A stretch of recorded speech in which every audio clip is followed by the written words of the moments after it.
매일 분석 및 조합 공유해드리는 프리킥 TV입니다. 구독과 좋아요 부탁드려요. 루마니아는 4-3-3 포메이션으로 경기를 전개하며 드라구스가 측면에서 활발한 돌파와 컷백으로 공격의 활기를 불어넣는다. 도브레는 빠른 스피드를 이용해 뒷공간을 파고들지만 강한 압박을 받으면 볼 간수가 흔들리는 단점이 있다. 중원에서는 스탄치우가 전환 패스와 세트피스를 담당하며 전체 템포를 조율하지만 전방 압박이 거세질 경우 빌드업이 막히는 모습도 있다. 포백 라인은 제공권과 대인 마킹에서는 안정적이지만 빠른 패스 전환과 드리블 돌파가 동시에 이뤄질 때 간격이 무너질 위험이 크다. 특히 하프스페이스 커버와 뒷공간 대응이 한 박자 늦어질 때 위협적인 장면을 허용하기 쉽다. 오스트리아는 4-2-3-1을 기반으로 전방 압박과 빠른 전환의 강점을 보인다.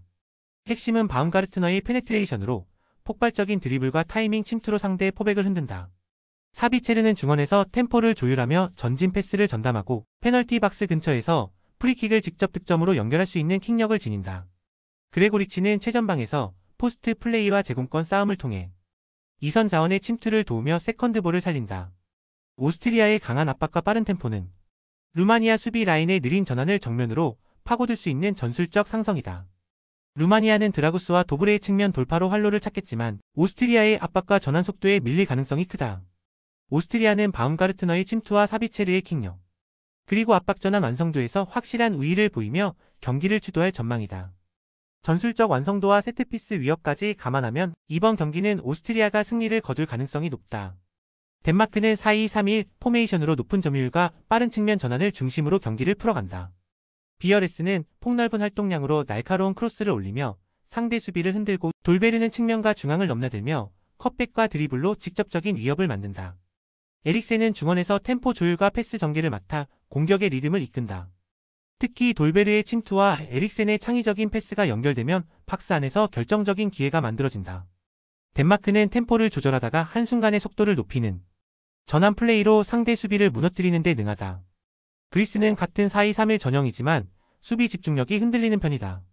풀백들의 1대1 방어가 불안정해 센터백이 커버를 나가면서 중앙 공간이 비는 장면이 잦다. 이오아니디스는 제공권은 좋지만 전방 압박이나 연계에서 영향력이 제한적이다.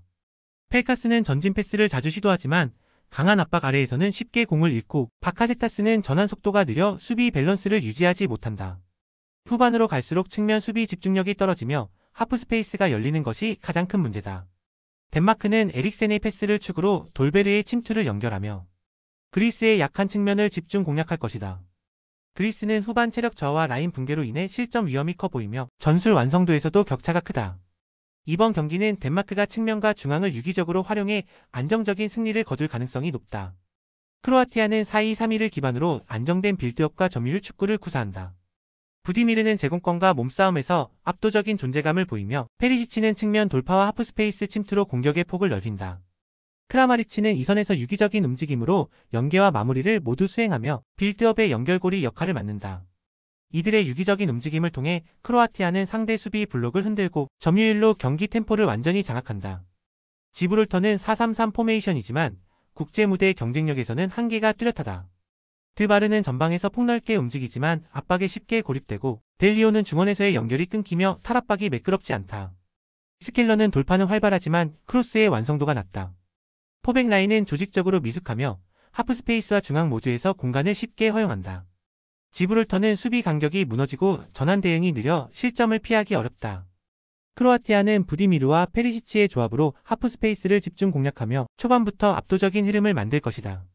클래스 차이가 분명한 경기로 크로아티아의 완승이 유력하다.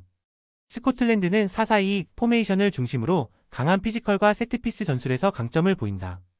아담스는 제공권과 침투에서 확실한 위협을 보여주고 맥지는 왕성한 활동량과 전진 패스로 공격 템포를 주도한다.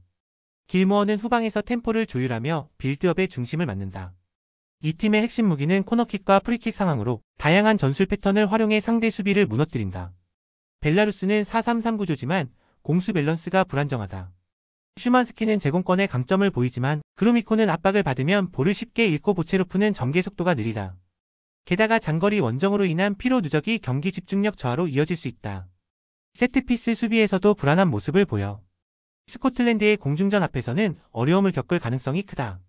스코틀랜드는 홈에서의 강한 피지컬 싸움과 세트피스 효율을 앞세워 초반부터 주도권을 잡을 것이다.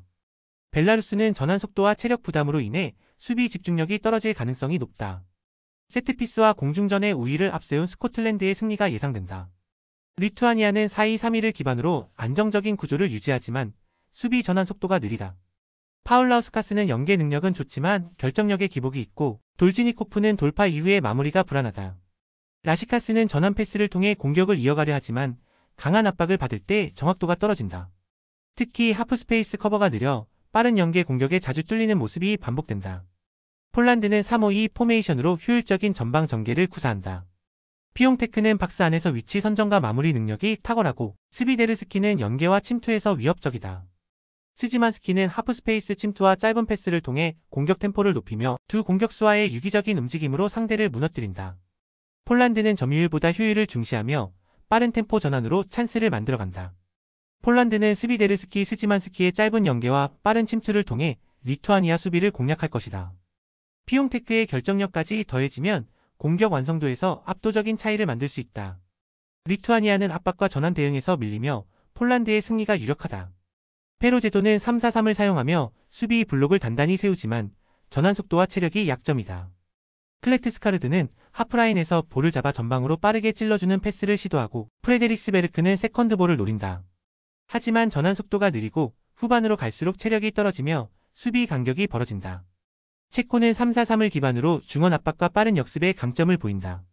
수책은 인터셉트 후 곧바로 킬패스를 전방으로 공급하고 세르니는 폭발적인 스피드로 뒷공간을 파고든다.